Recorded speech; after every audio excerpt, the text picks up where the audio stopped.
Congress senior నేత జీవన్ రెడ్డి సొంత పార్టీపై అసంతృప్తి వ్యక్తం చేశారు. తానెప్పుడు పార్టీతో సంతృప్తిగా లేనని స్పష్టం చేశారు. తన సీనియారిటీకి తగ్గ గౌరవం పొందడం లేదని చెప్పారు. పీసీసీ అధ్యక్షుడిగా రేవంత్ రెడ్డి, శాసనసభ పక్ష నాయకుడిగా బట్టి విక్రమలాగే తాను శాసన మండలి నాయకుడిగా పార్టీ కోసం పోరాటం చేశానని అన్నారు.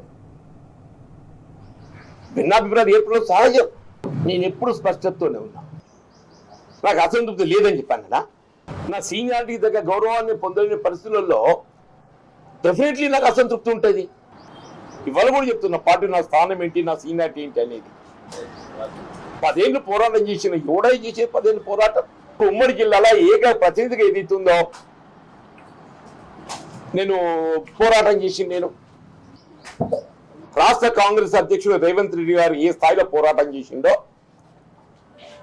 శాసనసభ పక్ష నాయకుడిగా బట్టి గారు ఏ స్థాయిలో పోరాటం చేసిండో, శాసన మండలి నాయకుడిగా నేను ఆ స్థాయిలో పోరాటం చేసి ఎవరికి తక్కువ కాదే.